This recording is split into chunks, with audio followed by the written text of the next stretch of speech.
Hello, good morning, all. Let's start it by reading chapter 3. Chapter 3.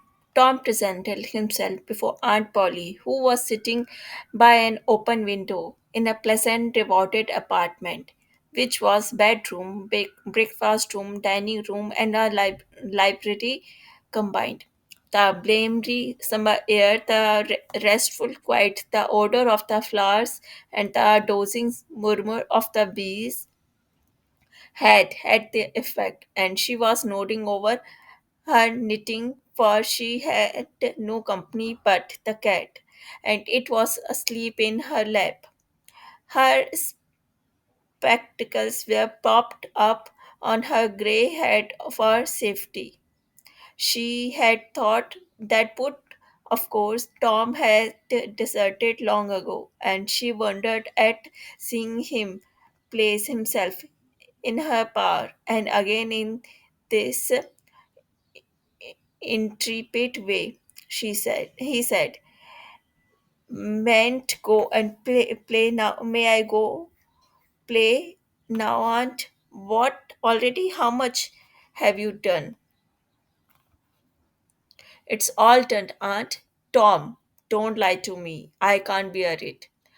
Aunt, it's all done. Aunt Polly placed small trust in her such evidence. She went out to see for herself, and she would have been content to find 20% of Tom's statement true.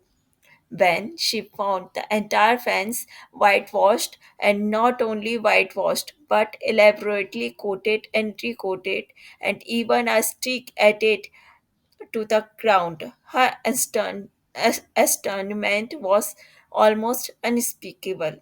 She said, "Well, I never, there is no getting round it. You can work when you are mine to, Tom."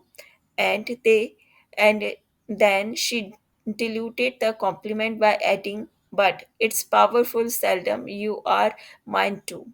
I'm bound to say, well, go along and play, but mind you get back sometime in a week, or I will tell you." She was so overcome by the splendor of his achievement that she took him into the closet and selected a choice apple and delivered it to him, along with an improving lecture upon the added value and the flavor a treat took to himself when it came without sin through virtuous effort. And while she closed with a happy scriptural flourish, he hooked a donut. Then he skipped out and saw Sid just starting up the outside stairway that lead to the back room on the second floor. Gods were handy and the air was full of them.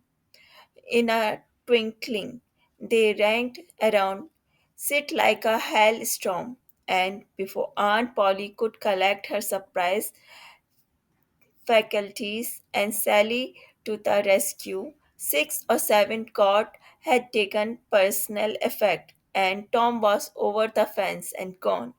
There was a gate, but a general thing he was too crowded for time to make use of it. His soul was at peace. Now he had settled with Sid for calling attention to his black thread and getting into trouble. Tom skirted the block and came round into a muddy alley that led by the back of his aunt's cow stable. He presently got safely beyond the reach of capture and punishment and hasted toward the public square of the village, where 2 military companies of boys had met for conflict. According to previous appointment, Tom was general of one of these armies. Joy Harper, a blossom friend, general of the other. These two great commanders did not condensed to fight in person, that being better suited to the still smaller fry. but sat together on an eminence and conducted the field operations by order delivered through at side day camp. Tom's army won a great victory after long and hard fought battle. Then the dead were counted, prisoners prisoners exchanged, the terms of the next disagreement agreed upon, and the day for the necessary battle appointed.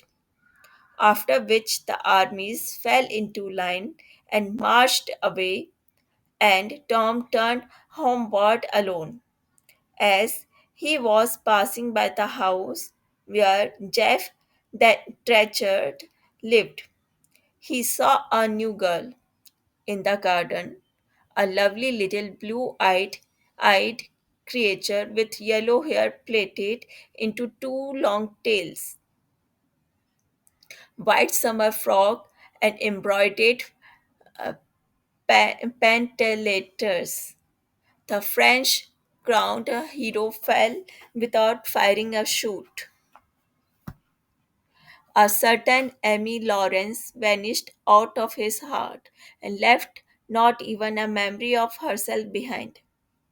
He had thought he loved her to distraction. He had regarded his passion as adoration. And behold, it was only a poor little evanescent partial, partiality. He had been months winning her. She had confessed hardly a week ago. He had been the happiest and the proudest boy in the world only 7 short days. And here is one instant of time she had gone out of his heart, like a casual stranger whose visit is done. He worshipped this new angel with furtive eyes, till he saw that she had discovered him. He then pretended he did not know she was present, and began to show her off in all sorts of absurd, boyish ways. In order to win her admiration, he kept up this grotesque foolishness for some time. But by and by, while he was in the midst of some dangerous gymnastic performance, he glanced aside and saw that the little girl was bending her way towards the house. Tom came up to the fence and leaned on it, grieving and hoping she would tarry yet a while longer. She halted a moment on the step and then moved towards the door.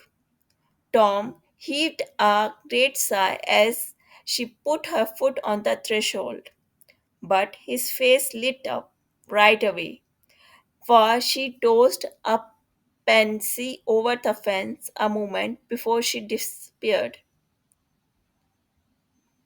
The boy ran around and stopped within a foot or two of the flower, and then shaded his eyes with his hand and began to look down the street as if he had discovered something of interest going on in that direction.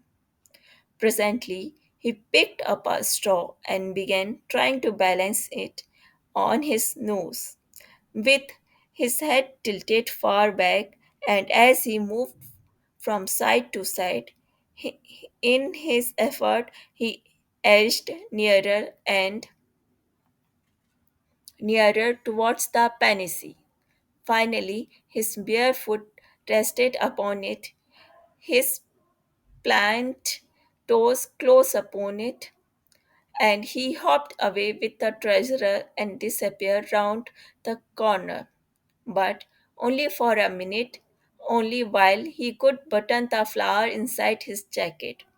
Next his heart, or next his stomach, possibly, for he was not